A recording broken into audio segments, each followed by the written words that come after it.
Okay. Good evening. My name is Enos Harris. I am a hearing officer for San Francisco Public Works. Cerise Waiters is the clerk of this hearing. This hearing is being recorded and will be available afterward through a link on the San Francisco Public Works website. As this is a virtual hearing, there is no sign-in sheet. If you would like to receive information about the results of this hearing, please send an email to the address listed on the hearing notice. This public hearing is being held to consider three items.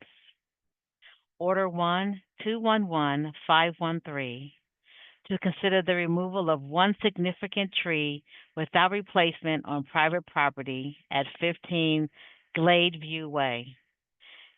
Tree removal permit number 795328. Staff approved of the removal and the public protested.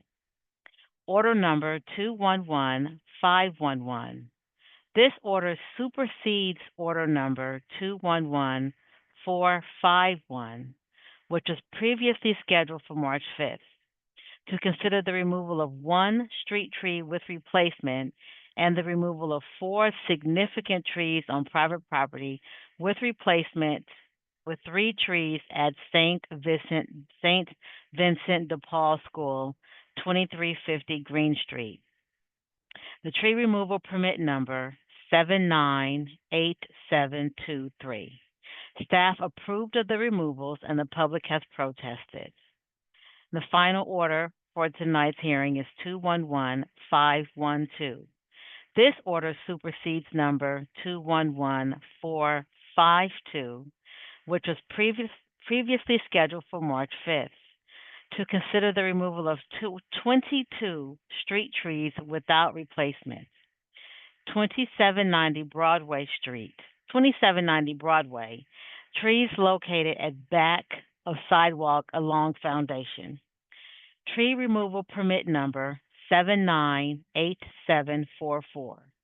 Staff approved the removals and the public has protested. My job as a hearing officer is to gather the facts for the hearing items, listen to your testimonies, and help our Director of Public Works make determinations. I will not make any decisions today. Instead, I will forward the findings from this hearing and make my recommendations to the Director. The Director will make the final decisions. When the Director's determinations are made, the Department will notify you of them if you have provided contact information. This hearing will proceed as follows for three cases. I will ask Public Works staff to speak first and present the case. There is no time limit for this presentation. Then I will allow the property owner or appellant or applicant to speak, then any member of the public or witness who wants to speak. Each speaker will have up to 3 minutes to speak. The clerk will monitor the time for all speakers and will indicate when the speaker has 30 seconds left. If you are a party to this proceeding, I will call on you to speak. If you would like to use visual materials in your presentation, please let me know before you speak. You will have the standard 3 minutes to provide your comments. If you are a member of the public or witness who wants to speak, wait for me to call for public comment, then use Zoom's raise your hand feature if you're on a computer to put yourself in the queue to speak. If you are dialing in on your phone, dial *9 to indicate you are raising your hand. When it is your turn to speak, I will recognize you. If on the phone and are muted, press *6 to unmute yourself. If you would like to use visual materials in your presentation, please let me know before you speak. You will then have the standard 3 minutes to provide your comments. Comments and questions should be addressed to me and not to the department or the applicant. If you cannot finish your comments within the allotted time, you may submit written testimony to me by the end of this hearing. If I feel that a question is warranted, I will ask the question. After all comments are completed, I will close the item. We will now begin the hearing. At this time, we will open the hearing to public comments. Members of the public may make comments on matters that are within the department's jurisdiction, but not on today's agenda. Are there any public comments at this time?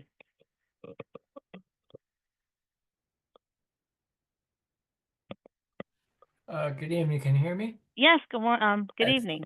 My name is John Nolte, and I'm referring to the agenda that's posted currently on the website for this hearing. And Okay. item number 5 was not told by you to be on this item. That item number 5 would be 211513 for 15 Glaybrew Way. That seems not to be what you just said was not on this agenda item, and also item number 1, whatever you said is again not posted on the agenda for today. So I have a question of those 2 items.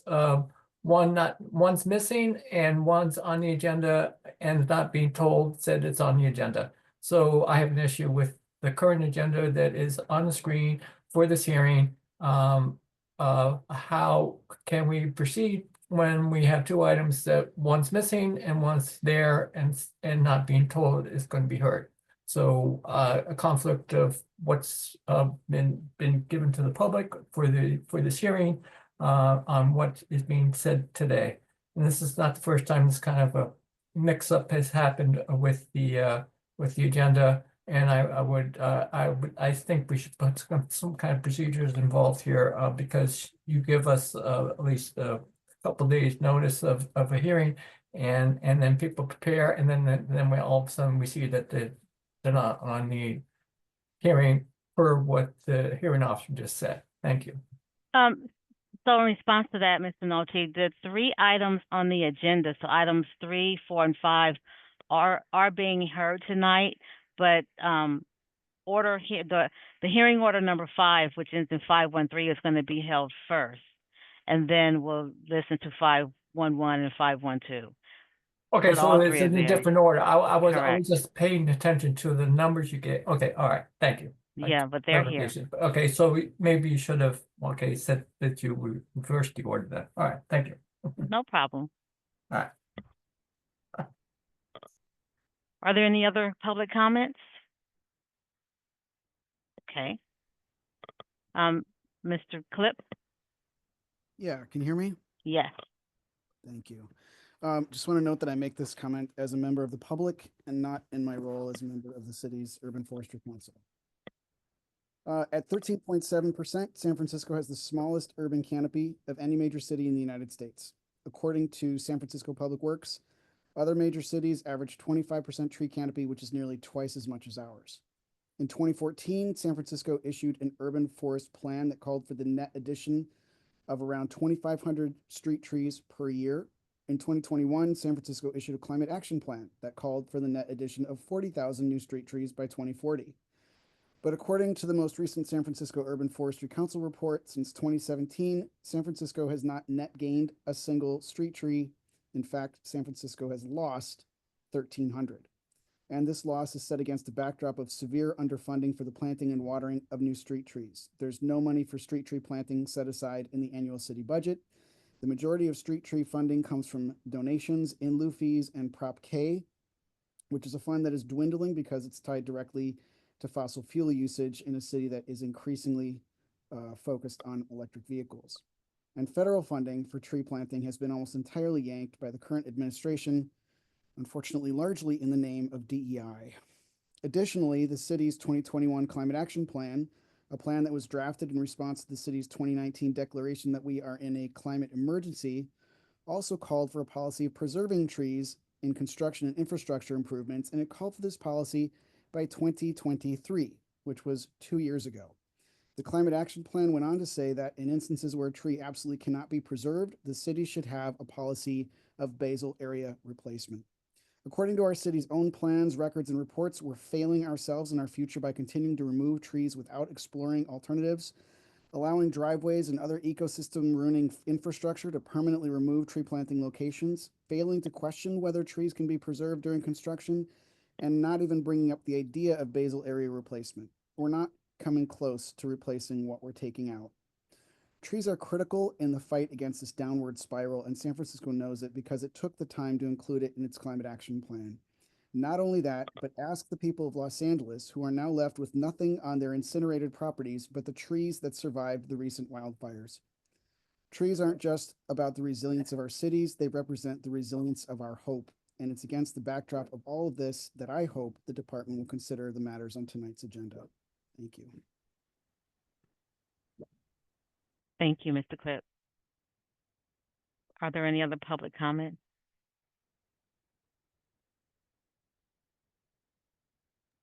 I see no other hands at this time. Okay, there are no more public comments, and I will close this item. This item is now closed.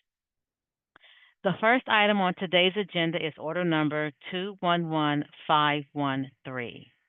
May I have Public Works make its presentation?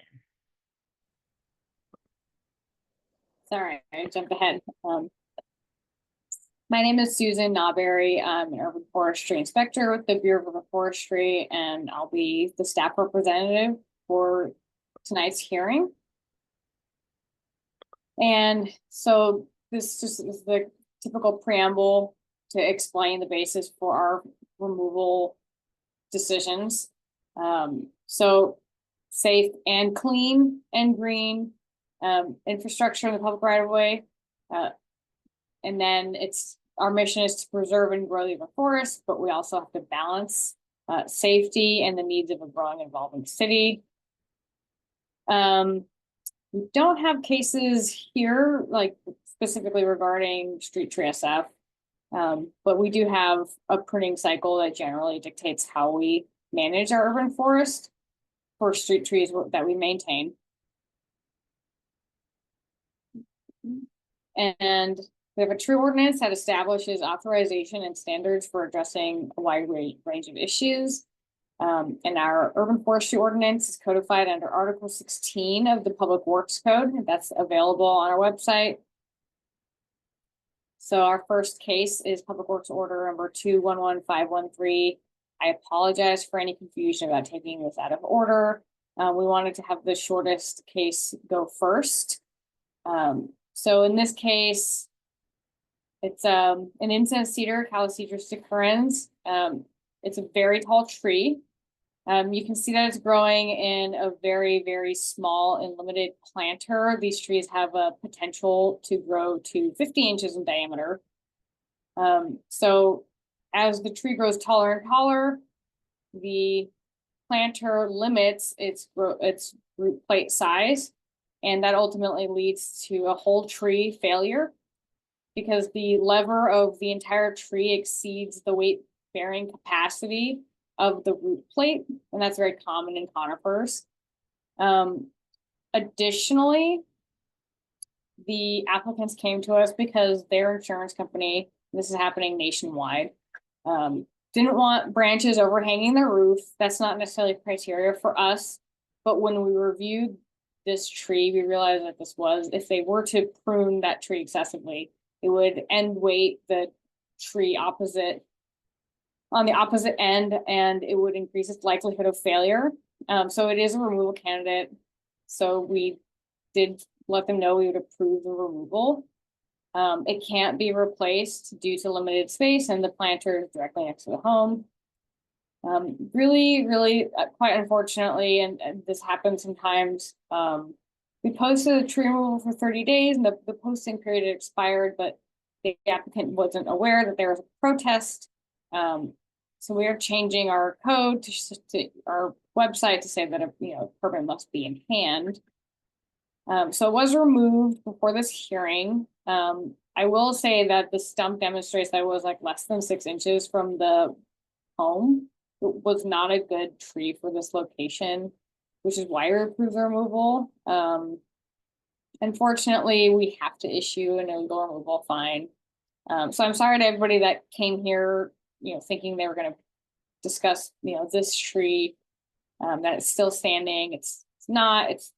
So we are going to hold an administrative hearing. So you could choose to save your comments for that hearing, because it might very likely be a different hearing officer, and the decision different person making that decision. So that's 15 Lakeview.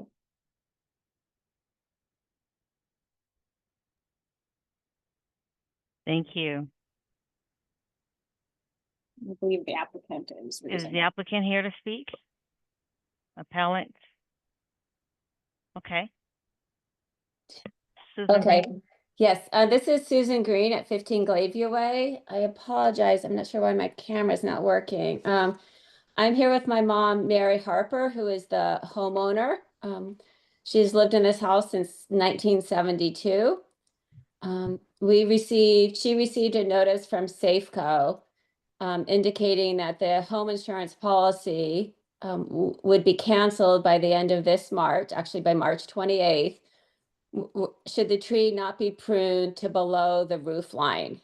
Given the proximity of the tree to the house and the height of the house, they considered it a risk to damaging the house.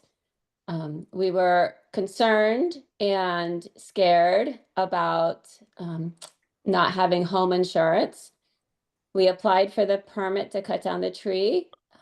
We apologize that we misunderstood the process.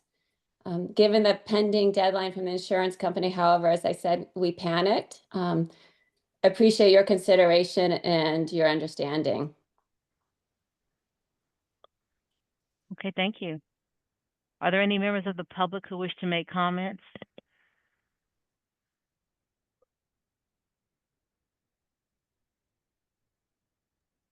Yes, Okay. good evening. Even if this may be true about the insurance, I would like that hopefully the hearing officer has that information, or that the, when it was an administrative hearing, that, that's also brought up. But my issue is that, besides that, the, trust is also going for a, roofing a permit, and therefore that's the real reason you can't very well, and you see the little box down there at the bottom, you know, because they've been working on this property. And they've also got complaints from the neighbors. Again, since the tree's in front of the building and you're going to put a new roof on your building because you got a permit for that, you would have to remove the tree anyway because the tree is hanging over into the roof, and therefore the roof would be in, the tree would be in the way of the roofing of the new roof for your house. So therefore, that is probably a second reason why this tree was removed, is really for the which they have a permit for, is the re-roofing of the entire roof of the house. And since it overhangs into the tree overhangs was now gone onto the roof, that was another reason for the tree to be removed, which state interests wanted to state. So I think that should be put into public record that they have a permit for that too, and that was probably a more major reason why, because they couldn't get their roof done. Thank you. Thank you. Josh Clip?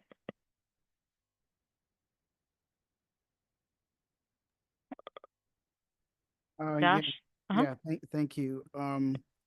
Yeah, I think it sounds like there was maybe a timing issue here between what the insurance company needed and what's required by the public process. So it would be, I think, really helpful to make sure that the public and the applicants are super aware of what the process is around notifying the public and the public's opportunity to object in the hearing and all of that sort of stuff. I would ask, because the tree has already been removed without a permit, that the department offer to the folks here, like myself and Mr. Nolte, we be informed of when the administrative hearing would take place on that, if the fine for that removal is opposed by the applicant. And then the last question I guess sort of point to make, and this is not to do with this particular permit, I suppose, just that there's a lot of trees that have been removed around Twin Peaks in the last couple of years because of development for the most part. And I don't know what to say about that other than it seems a real shame that this neighborhood is losing a lot of its big trees, a lot of Monterey pines and cypresses, and here we've got a cedar all of these trees coming out for, unfortunately, mostly high-end housing. But it would be really great to hear about what kind of planting is happening up here, because mostly all we hear about is the removal. All right, thank you. Thank you. Any more? Okay, Mr. Nolte. Hi, this is Michael Nolte. I agree with the two previous public speakers that are from the public. I also want to say that when we do have an administrative hearing, that there should be also some we constantly hear that oh, we can't replace the tree, but why can't um, there be something said about some sort of greenery added to the neighborhood? Because I mean, there's still the tree was providing a lot of benefits to the community as a whole. I mean, as trees do. And we are constantly hearing that I mean, like right now, I mean, today is 72 degrees out. It's really hot. People need the shade. Trees provide a lot of different benefits to the community. And so, I mean, it's 72 degrees right now. It's not even the middle of the day. It's 6 o'clock at night. So, I mean, it's hot. And, trees provide so many benefits. And there's other forms of benefits that other plantings can provide. And I don't know why there was no, we've talked about in the past about planting trees, nearby. And how come that wasn't considered in the permit process? I don't know, if these properties have backyards, but there should be some other options always looked at, and not just completely saying no. There's no replacement. Obviously, this tree has been around for many years because of its height, and I'm just, we can't keep on just like no more trees, no more trees. That seems to be the purpose of these hearings, is no more trees, and not any options about how can we provide more trees when things like this happen. And as was said, there's other things going on with this property that I'm happy for the property owner trying to improve their property, but there's also the surrounding neighborhood too. I'm speaking now as somebody that's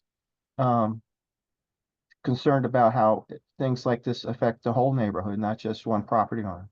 Thank you. So I have a question before you go, Mr. Nolte. For the plantings, you said you want to hear about added greenery, not trees. So you're asking like plants Well, that Well, because the way it was, the way the hearing, the way it was presented, that no replacement tree was going to happen. So what other alternatives can we see happen if and so I'm suggesting to add more greenery to the property or nearby if you can't do a tree. Got it. Okay. We have to have some options. We can't keep on saying that we can't do anything.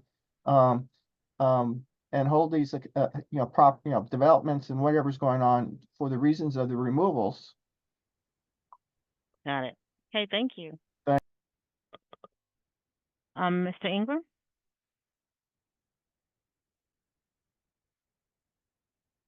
Hi, thank you. Yeah, landscape designer incidentally here for another hearing, but just want to chime in. I think there are some good comments here. First, I want to echo that clarity of process, I think, is something that we can all do better on. I think even as a design professional, who is supposed to really have a clear understanding of these processes, like I've seen slip ups on large projects, not to mention small ones like this. So whatever we can do to clarify the process for applicants, it would be appreciated.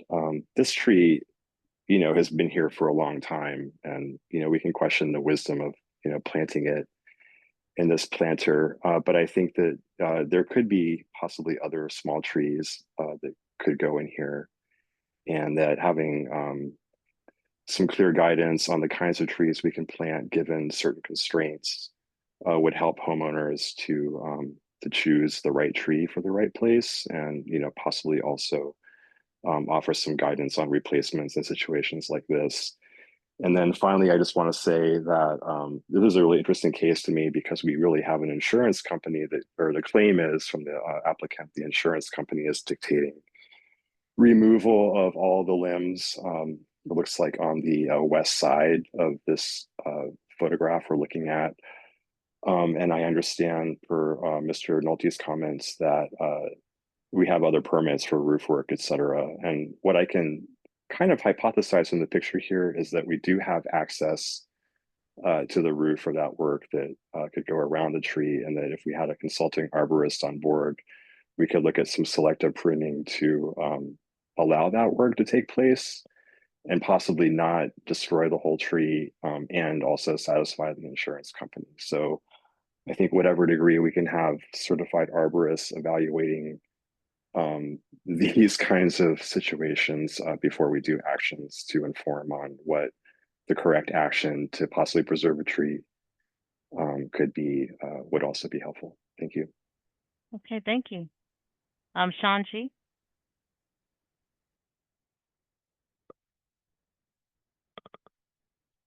Shanji, did he remove his hands? Okay. Can you hear me now? Yes, hi. Oh, okay. Sorry about that. Yeah, this is Sean. So I just want to clarify, thank you for your comments. The issue with this roof, there was no intent to, sort of get the roof permit and then trim the tree back so that we could. There were two independent events of one another. And so we had to actually get the roof taken care of as well as the tree. They were done independently of one another. So there was no malice there at all. We were just really under the gun by the insurance company, and they're going to cancel us. And if we had waited for, all these permitting processes, as right as they are, I completely agree that it's a good process. We would have been canceled. And I understand this is happening to people all over California, but we were just under the gun here. So there's no ill intent with this. I just want to let that be on the record. Okay, thank you. If there are no further, are there any further comments? There are no other hands at this time. Okay, then this matter is closed. This agenda item is closed. So the next item on today's agenda is order number 211511. May I have Public Works make its presentation?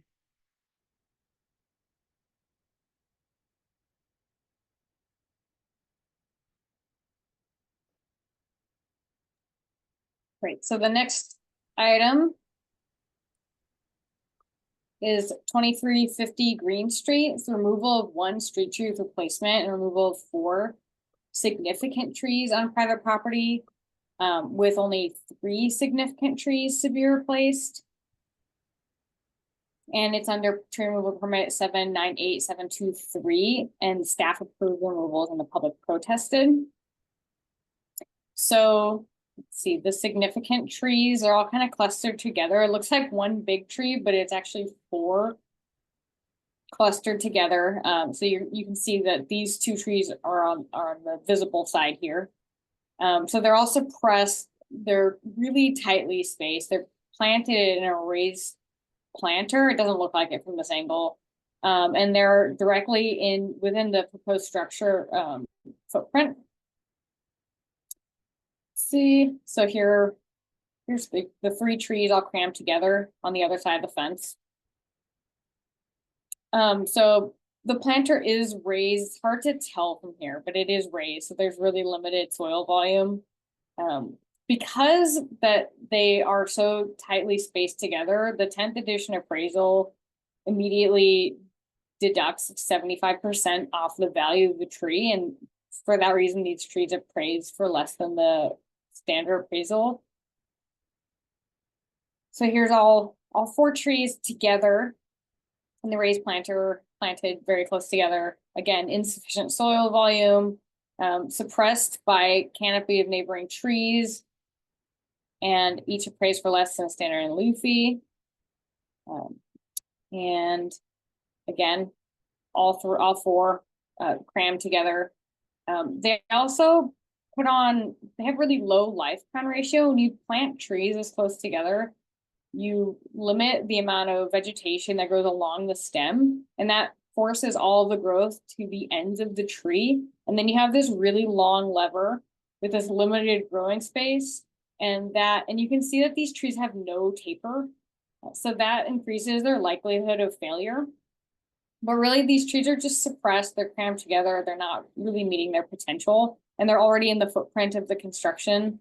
So we approved, we could only find room for 3 out of the 4 significant trees. So the 4th will be assessed in lieu fee, and then that street tree will be replaced. So it's in this contained planter. It's a Prunus cerulata. Most of these don't do very well in the city. They reach about this size, and then they start to have a bunch of dead buds. And days like today, like 72-degree spring days, are not good for Prunus species. They need several chill hours. So chill hours is, it's basically the number of hours below a certain temperature, and it triggers bud break and fruit production. And even if it's not if it's like a fruitless tree, they still have inconspicuous fruits and they develop buds. So we need low chill hour deciduous plants on the West Coast and in Mediterranean climates. So eventually these trees start to decline, and for an extremely small tree, they tend to put on roots that are almost the same size as their main stem.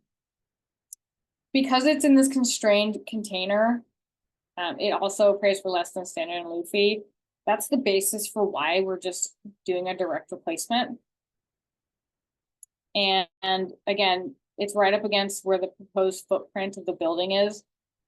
So it's not going to survive the impacts from construction. And again, that's the property line. Our jurisdiction is effectively where that property line is in terms of limiting development. We can protect significant trees if they're just significant trees by having people go through our process, but we can't limit development within private property. So the construction envelope will require the removal of 4 significant trees within the footprint and 1 street tree, which is too close to the footprint to be retained. None of the trees appraised for more than the in lieu fee. The 3 remaining, 3 new significant trees and 1 street tree will count toward the replacement requirement for this removal permit. And then there will be an in lieu fee.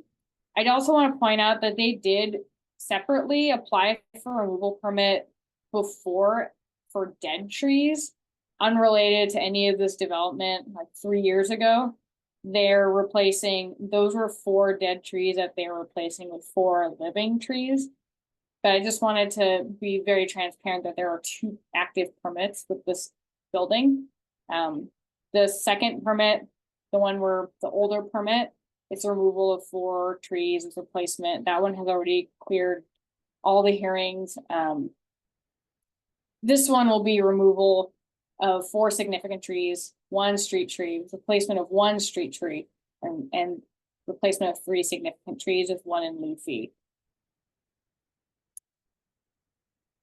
So the old permit in orange, I hope everyone can see that color orange on the left. Those are all just going to be replaced directly in kind. They were hazard trees. They were one of them fell. They were all dead.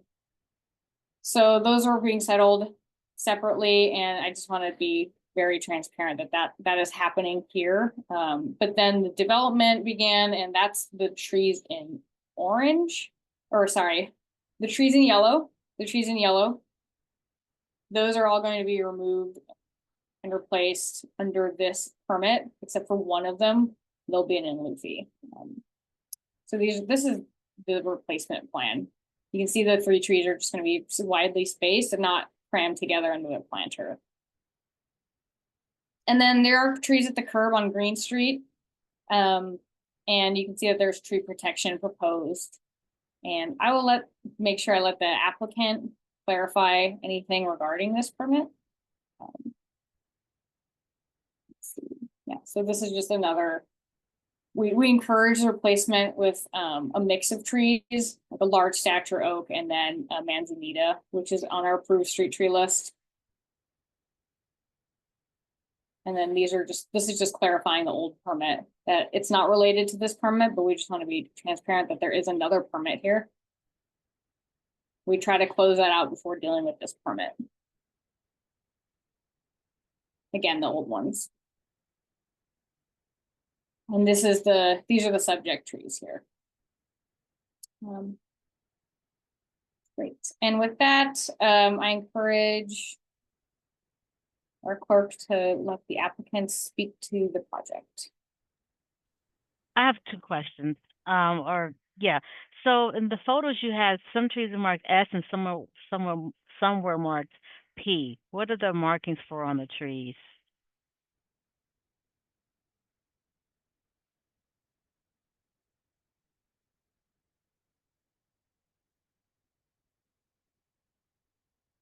Right there. That is a very good question. I guess that's just, the S would be significant, but Yeah, but they're all significant. So Ah. I think I'll let the applicant speak to that. okay. And then the second question, perhaps I missed it, but why is the fourth tree not, well, why are they removing 4 but only replacing 3? So what's going on with the fourth tree? Right, we deem that based on the plans that there wasn't room to adequately plant, wasn't adequate room to plant that final tree. Okay. We'd rather have like large, well-spaced trees that can fulfill their potential. So then we'll be collecting that in lieu fee and it'll be deposited in the adopted tree fund. Got it. Okay.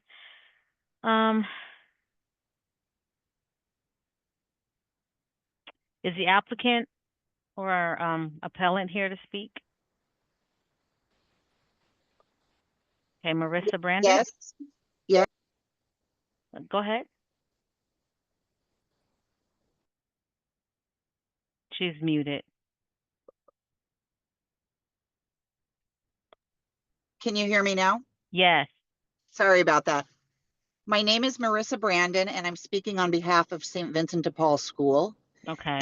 And I'm joined today by our school's principal, Marguerite Peeney, and our landscape architect, Michael Ingram from Miller Landscape. And they will be available on the call after I speak in case there's any questions. Okay. And I just wanted to give a little background on the project, and then I can hopefully answer some of the questions that Susan had as well. St. Vincent de Paul School is a kindergarten through 8th grade community parochial school located in Cow Hollow. St. Vincent de Paul is celebrating its 100-year centennial anniversary this year. Since 1927, the students at St. Vincent de Paul have had no on-campus outdoor play area. We've closed down Green Street since 1927 during the school day, and the students have had to play in the street. After 8 years of planning and design, we've obtained a building permit to construct an on-campus elevated outdoor learning and playground podium on the corner of Green and Steiner Streets. This is the school's first major building project in 60 years, and the students will now have a safe outdoor play area on campus. In order to construct the elevated play area, as Susan mentioned, 1 small blossom street tree and 4 on-site significant trees need to be removed to build the project. This elevated playground has 50 40-foot deep concrete piers that are supporting the podium, which is only 1 story up in the air. But there's a significant foundation that's required. And as a result, none of the trees noted, the trees that are required to be removed need to be removed in order to be able to install our foundation. As Susan mentioned, we do have a number of replacement and other landscape trees that we're installing in addition to an elevated green turf podium that will be the play area for the students.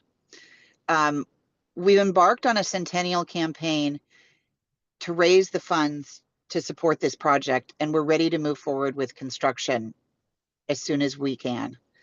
The project will benefit the neighborhood by moving the children onto a safe play area out of the street, keeping Green Street clear and open to local street traffic. We worked very closely with the Bureau of Urban Forestry and the neighborhood community, with neighborhood outreach, as well as response to questions from surrounding neighbors and meetings that were requested. So we feel like we've worked closely with those around us, and we're really looking forward to being able to move this project forward and see it come to fruition. With regards to the question about the S's were put on, can you hear me? Yes. The S's were put on by Allegra Mountner from the Department of Bureau and Urban Forestry. She came out, inspected the condition, and she spray painted the S's just so it was very clear which trees we were talking about. And I'm not aware of a P on any of the trees, but the S's were to indicate the significant trees that we're talking about today. Okay. Thank you. And I will also mention that in addition to the replacement trees that are showing up on the plan, we are installing 2 large oak trees in the 2 existing tree wells that are on Pierce Street. One of them was required, and we're putting a second one in as part of our plans for the project. Thank you. And once again, our principal and our landscape architect are available as well.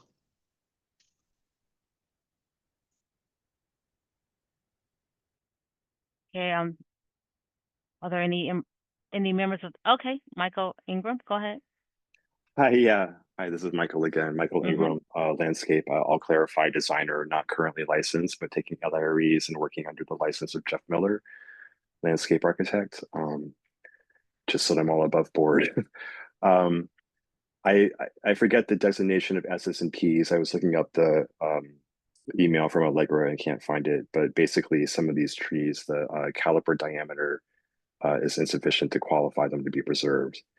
So some of these trees, if we had just applied for no other reason, would be fine to demolish. And then we're talking about the other 4 that, because of their diameter, are required under the statute to be preserved. And then I think Marissa's done a great job of presenting, just would echo that because of the foundation design, it's not possible to save these trees. And we've done, I think, a really nice job of creating really great planting areas up on the podium level, where we'll have the replacement trees that Susan mentioned just now. And then additionally, 4 other trees that don't qualify as replacements because of their position on the site. But we'll add, at least for the users, shade benefit, and for the other insects and birds habitat, along with a lot of nice understory planting that'll provide horticultural and habitat value. So considering right now we're looking at a parking lot with really no planting areas and really only used by cars, the proposed project will be a vast improvement for the users of the school and the neighbors. I'll conclude my comments. Thank you. Thank you. Mhm. Are there any members of the public who wish to make comments?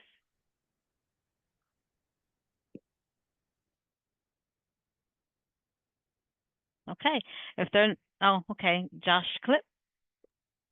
Yeah, thanks. I want to acknowledge the applicant's planting of the 2 oak trees. Hopefully those are coast live oaks, which are native to this area. I have a special place in my heart for oaks. They are some of the hardest working trees in our local ecosystem, so that's great. Those trees, notably, however, will receive no protection from any future removal. If anyone at the school decides they want to take them out at any time in the future, that there will be no public process for that, because they will be completely on private property. So while those trees are a public and local ecosystem asset, they will not be protected as such in the future. This particular removal is exactly the type of removal that's addressed by the Climate Action Plan when it calls for a policy of protection in construction and basal area replacement. The Climate Action Plan focuses on a basal area replacement, not how much a tree is monetarily valued. Because as long as we keep focusing on valuation, we're going to just keep losing trees. Because Public Works is aware that the in lieu fee and even the valuation fee, but specifically the in lieu fee, does not cover the cost of replacement. So we're going to take out a larger diameter tree and collect money that can't even cover the cost of planting a 1.5 inch diameter sapling, because the in lieu fee is not enough to cover that. So as long as we continue to focus on money and not basal area replacement, we're just going to keep losing trees in this city. Thank you. Thank you. There are no other comments from the public? Okay. John Nolte? Yes, there is. My name is John Nolte again, and I want to make a point that this property again was heard in the appeal 22040 on July 6, 2022 in front of the Board of Appeals, where they took out an additional 5 trees. So I'm making a point that this property has taken out multiple trees, and it really doesn't show what's going back in as enough.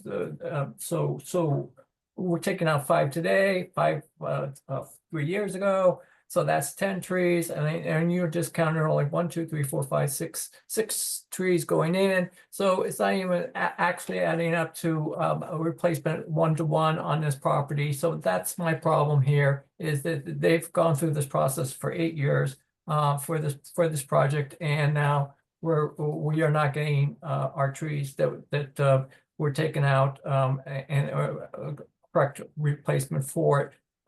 So this is where, again, as the previous speaker spoke about replacement and actual replacement for the neighborhood, for the trees that are being taken out is not really being accurately described and done for with the plans that they currently have. So that is a problem for this neighborhood and for the community at whole. We're not getting enough tree benefit from this project. Thank you. Mr. Nolte, I believe Public Works mentioned that there are 2. No, that's whatever they said.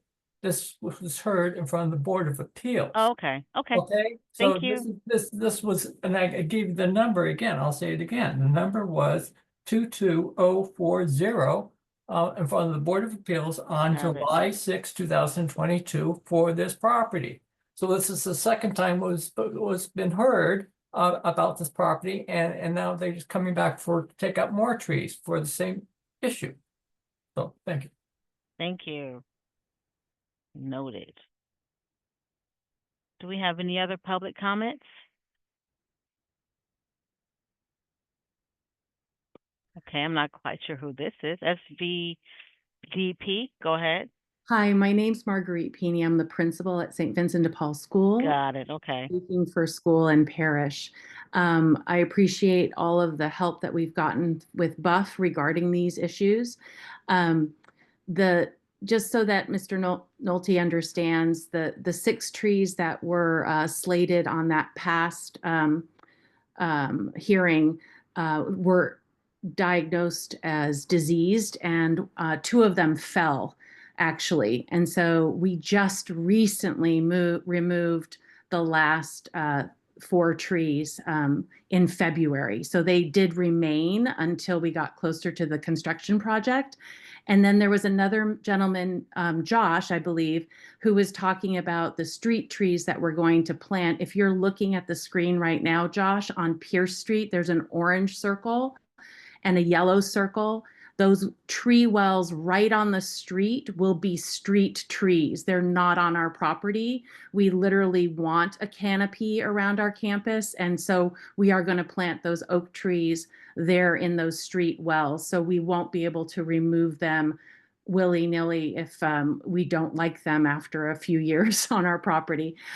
So we really have taken a really long, hard look at this plan and really want it to benefit the entire neighborhood, not just the school and not just the students, but the entire neighborhood. And so we hope that this will be, according to our legacy, another 100 years of a structure within the neighborhood that benefits the entire neighborhood.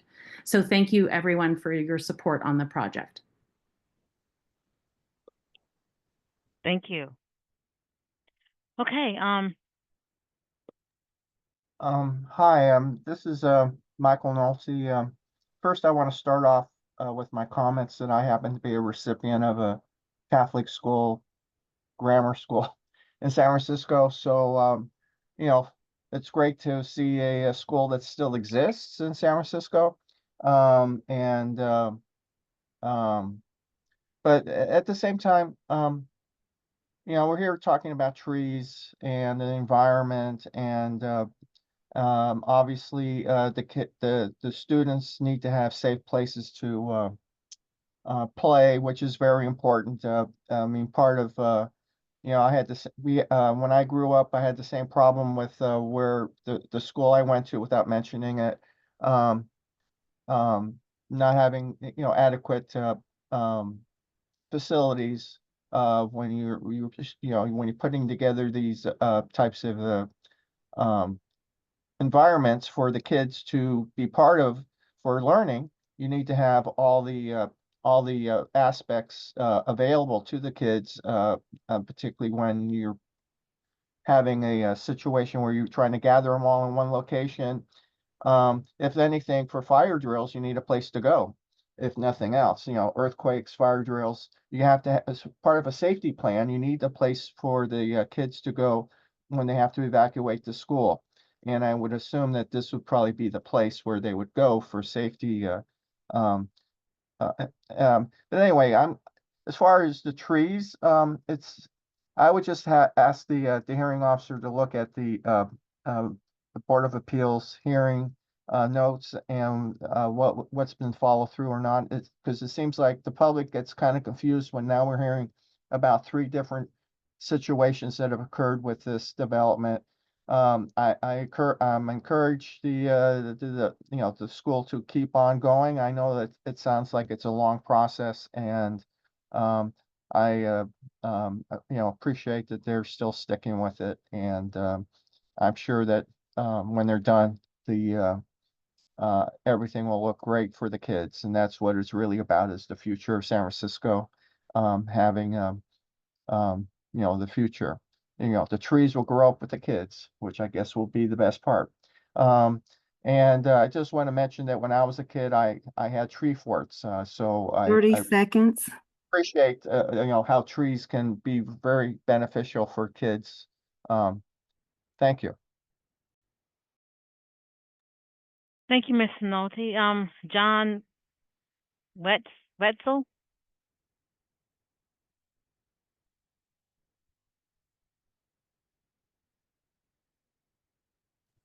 I'm sorry, can you guys hear me okay? Yes, I yes, might be having audio issues. So, we can hear yes, you. my name is John Wetzel. I'm on the advisory board for SVDP, and I have 2 kids who go to the school. And I am looking forward to getting them off of Green Street and playing in a safe and secure environment. And I just want to support this project because I have seen firsthand the thoughtful steps that the school administration has taken in the planning of this project, related to the sports court, but also related to maintaining the urban tree landscape. And I truly believe that this is an important first step for us to take to get the kids off the street. It's something that we've been talking about for a long time, and I'm excited to see it come into fruition. So, I had a little bit of issues with the Zoom link. I missed part of the original conversation, but I just want to say that I know that the school administration has taken a responsible approach to this decision-making process, and I fully support it.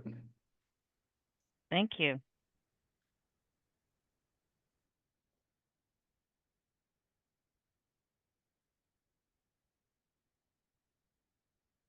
There are no there are no more comments for this item. Are there more comments for this item?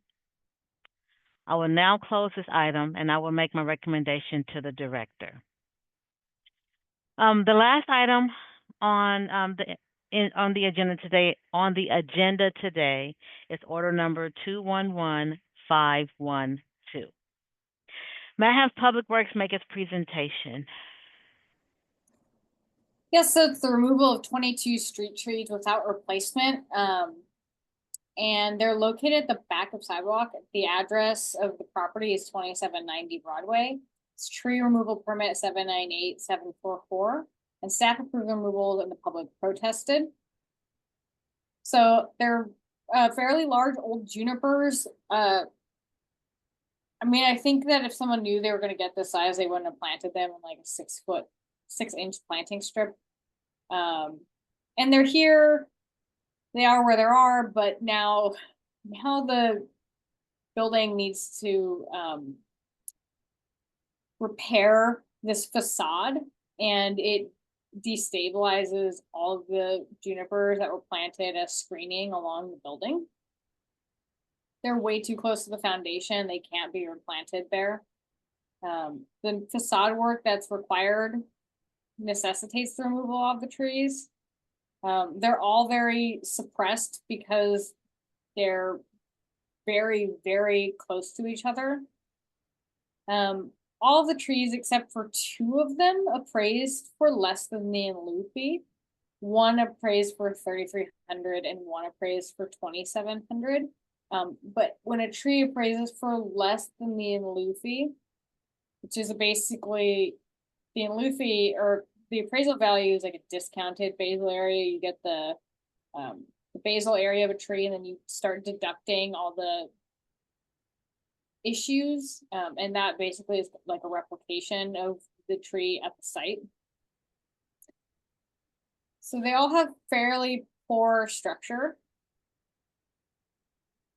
So that's the facade that needs to be repaired. Effectively, any tree that close to the facade, its root plate is like much larger than that facade, or potentially fairly limited, but nonetheless, replacing that facade and doing work into that foundation will destabilize that tree. So here we inventoried every single tree individually, but for the sake of this presentation, we're happy to give all that information out, but for the sake of this presentation, we don't have photos of every single tree. We have them in groups. So these are like, this is a group of 4. Like, one juniper really should have all that space to itself. Like, if you ever go to the Mojave Desert, you see one juniper taking up all the space. This is 4 trees all combined in one. These are extremely tightly spaced and have a very, very low taper. They're very thin. So those are approvals. And again, they're right up against the facade that needs to be replaced, which will just destabilize all of the trees. And these are just the continued groupings of similar situation. They're all pretty small, like thin. They're all fairly small diameter. That tree is practically growing into the facade. You can see why repairs are needed. The building is just aging, and as the building ages and cracks occur, the roots find those cracks and just grow into those cracks and help exacerbate the decline of that foundation. So I can't speak to the origin of that topping cut or why or when, but conifers don't just resprout when you top them. That's just basically a dead stem. So they all, again, once again, have poor structure. So the building has some structural issues as well. The brick veneer doesn't seem to be well attached to the wood frame structure. And so it is a stability issue. And, you know, we can't speak to the the structure of the building, but we do understand that the work required will destabilize the trees. So that's and I'm gonna let the applicant speak more to this. But you can see that the entire building requires work. So, and we just wanted to put our code here. If the department grants a tree removal permit, it shall require that a street tree or trees of equivalent replacement value to the one replanted, to the one removed to be planted in place of removal, or impose an in lieu fee. And then unless it makes written findings detailing the basis for waiving or modifying this requirement. And we do have a guideline where we allow 75 square feet of landscaping to take the place of one tree. So we offer that. Our default when a tree cannot be replaced is to assess the in lieu fee. There are 19 trees that appraised for the standard in lieu fee and 2 trees that appraised for above the in lieu fee. The total appraisal value, which would be deposited into the Adopt a Tree fund, that is not a general fund. That fund is specifically earmarked for our landscaping division to draw down on for watering trees and for planting trees. For example, on days like Arbor Day or anytime Friends of the Urban Forest plants a tree, we fund our staff to go water those trees. Any planting project basically comes out of the Adopt a Tree program.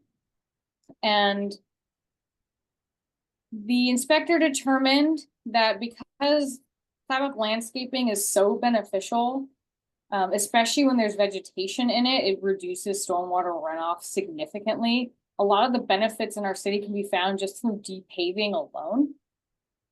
So if the applicant were amenable to 600 square feet of landscaping, we would reduce the in lieu fees by 30, down to $33,720. So it's not a huge reduction. There's the in lieu fees are still significant, but we do believe that depaving is extremely beneficial. And again, we find a lot of our benefits of trees in the fact that what's required is to depave. So that's how we came up with the mitigations here. There's just one tree that was dead, and like I said, when we make our finding, we often write findings detailing the basis for waiving or modifying a requirement. If there's a dead tree that's a significant tree and it can't be replaced, we waive the requirement as not replaceable. And so since this tree we would have approved outside of the development permit, that's just the one in lieu fee we waive. Again, there's still going to be at least $47,880 in lieu fees or $33,720 and 600 square feet of sidewalk landscaping. I want to emphasize that we don't mean pavers, we mean depaving and putting vegetation in. That's extremely, extremely beneficial for San Francisco and for the urban heat island effect, and we really strongly encourage it, which is why we're giving this alternate option. And that basically concludes this removal permit application. And I now yield to the applicant to speak on this. Perfect, thank you. Is the applicant available or here? This is Jacob. Yes, I am. Good evening. Okay, hi. Hi. Do you mind making me a presenter? I have some exhibits I'd like to share with you all. Sure, just one moment. You will see a message for you to come over, and then once you come over as a presenter, you'll need to unmute once again.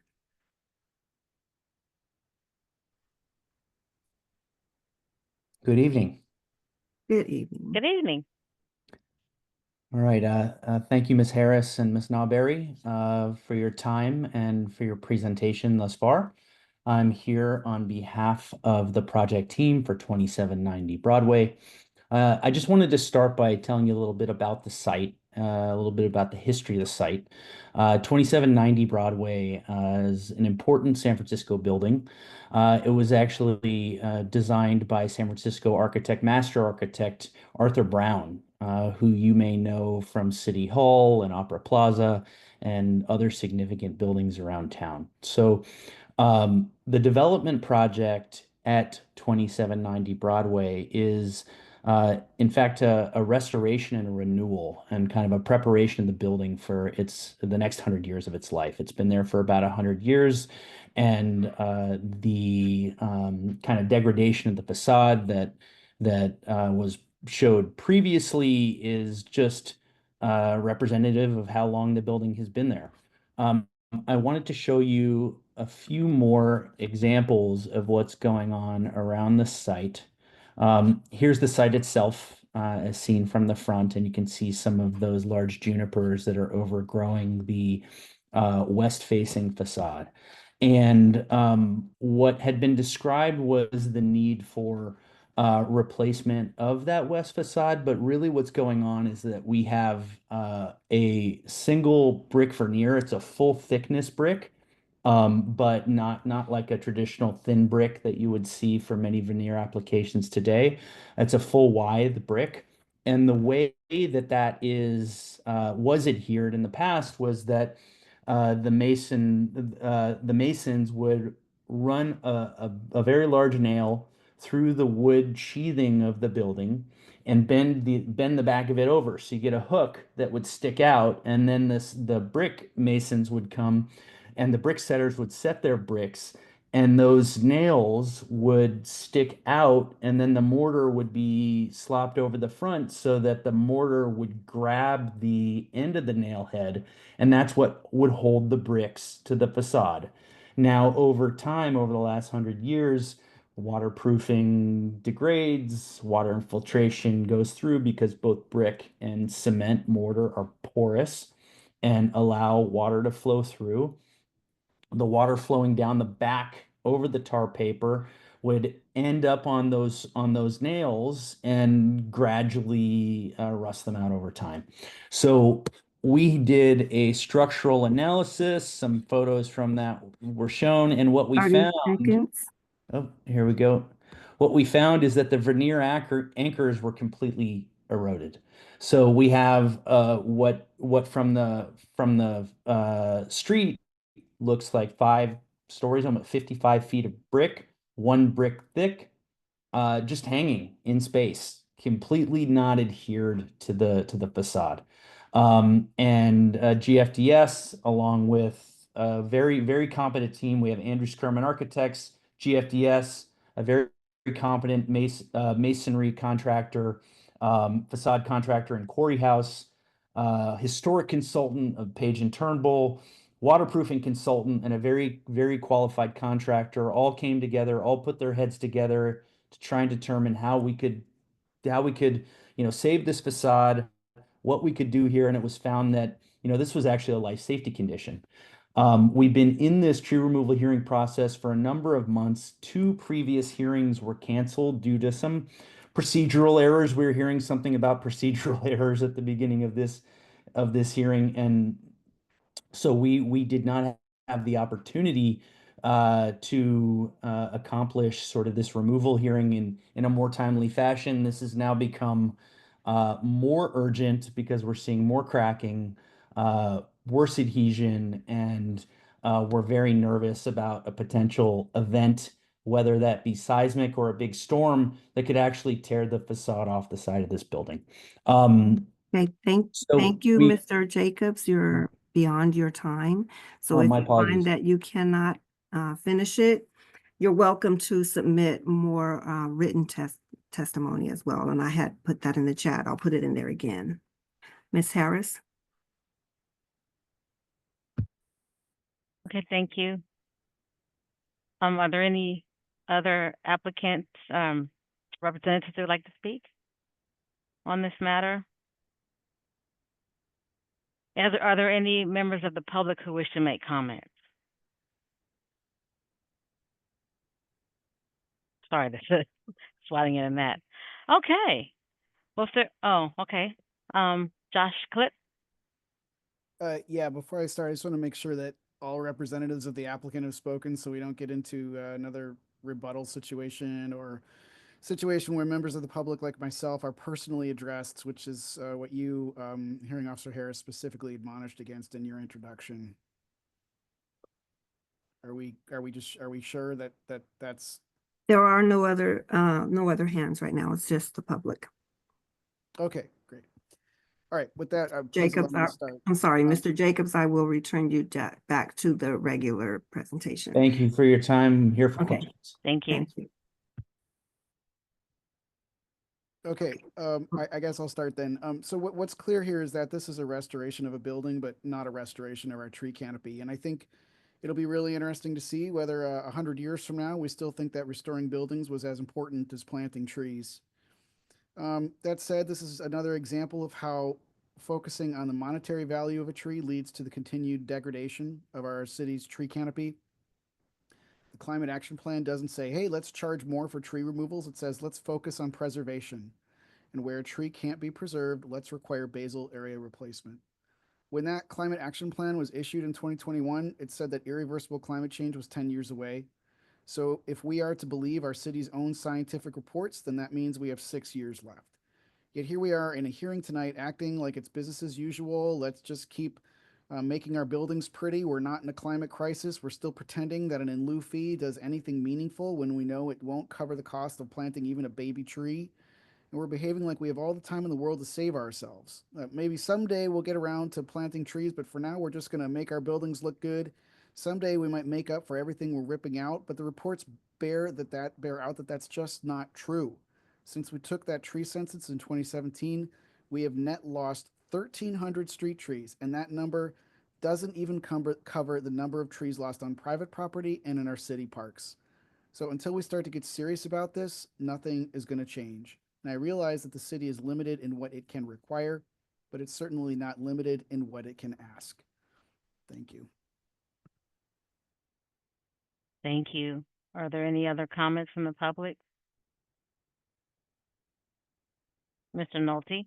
Yes, good evening. What's really not told is that the current property owner bought this property for so many millions from out of state, is a millionaire. Nobody's living in the property. And as you guys, this is exactly what's going on in Billionaire Row, a couple blocks away. Same thing as they're just enhancing their property. So what's happening here is actually what happened to some other buildings. You know, they buy the building, and so they're completely remodeling the interior of the whole building. So therefore, they're taking out all the walls, everything. So we're just talking here about, you know, because the trees happen to be next to the wall on the side of one side of the property, but actually they're taking out all the walls and everything in the interior of the building. So they're enhancing the whole property. So they're gutting the whole property. So what you're going to be left with is the outside, but the inside is all going to be taken out. So and redone to whatever specifications. So that's really what started this process, and only because of the trees and also what they found out about the brick wall, they want to put in take out those trees. But also I have an issue is because that is sort of a walkway between two sets of properties, because there's a walkway in there, and I'm concerned about how is that actually going to fit, because if you put in that landscaping, is that going to turn into a walkway now or what between two properties, because it's Google Map has blocked that site, that area, so you can't really see what's there. So I'm concerned about the future of the whole location where these trees are adjacent to, because there are multiple trees in that area, which was not shown. And also people had a concern about this hearing. We couldn't figure out what to do because we couldn't see, because it was blocked off on Google Map. So the problem I have is, how is that side of the building going to look like after A or B of the presentation of what Buff wants? So I want something there that can protect the neighborhood and also make sure it's not a walkway to between the two buildings and also harm the neighbors the next block down, whatever, turning it into a 30 seconds. of two buildings. So that has not been discussed, and I think that's that should be not the shrubs is not the answer. Something more bigger than that would be more advisable for the neighborhood and for the greenery of San Francisco. Thank you. Thank you, Mr. Nolte. Do we have any other comments from the public? Okay, Michael Nolte, go ahead. Hi, it's kind of interesting, the project sponsor basically only chose to talk about the building. This is a tree hearing, failed to talk about anything they'll be doing for the environment and their presentation. So therefore, the public is not aware. Then I'm concerned about how much outreach was done to the community about their project to begin with. It seems like what has already been mentioned, that the environment is more, it seems to be a second afterthought. What's more important is, somebody buying the property and just doing what they feel they need to do with the property. And by the way, we need to do something about these things that are hurting our foundation. So that's what the presentation was from the developer was, well, we have to deal with the things damaging our now property. So nothing about how they're helping the community, which is the more important thing, because this is a public hearing. So community should be coming first, not the needs of the one, but the needs of the many. So it's failing to talk about the needs of the many, because that building owner may not be the building owner for another 100 years, because that's what they sound like they're doing. They want to fix the building up for another 100 years. So therefore, what are they doing for the neighborhood and the community for the next 100 years? And since the presentation from the planning department, from the Buff mentions two options, we don't know which option the permit holder is going to use. So again, the public doesn't know which one to address. So therefore, we're left with damned if we do, damned if we don't, but we'll get something, but we'll hear about it after the fact. So again, the community should be made aware of really what was, should be given more transparency. I think what's missing here is a lot of transparency. And again, this is a tree hearing and not about a project. That was not discussed at all, and not in a public forum, this is again what the purpose of the hearing is the public forum to be transparent and not have all the stuff. And this is why, this is what kind of irritates me, is that the fact that the hearing officer gets all the information after the fact, after the hearing, 30 and not during the public process. And that in itself is not, the purpose of the hearing is to publicly talk about what the issues are and address them during the hearing, so the public actually is made aware, and not being, after the fact, hearing what's been determined. So we don't know why it was determined that way, because it wasn't presented during the hearing. Thank you. Thank you.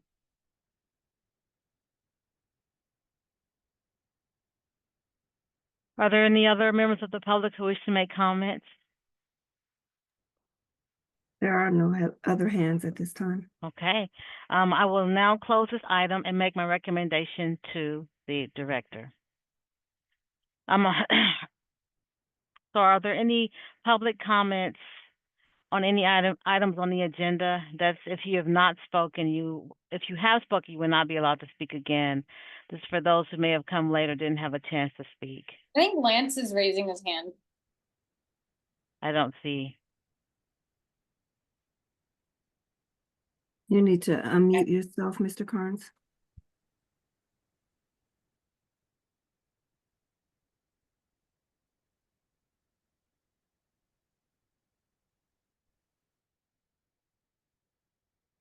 Okay.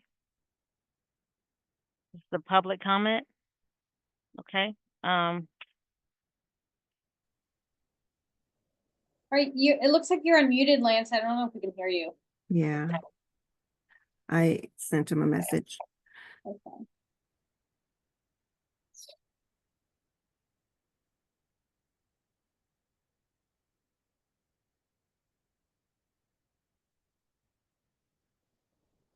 Maybe he's having technical difficulties. You can submit your testimony to urbanforestry@sfdpw.org. And I did put that in the chat as well. Okay, yeah, having technical difficulties. I see the hand. So if there are no more public comments, I will await the written testimony from Mr. Lance Carnes, and I am closing this hearing.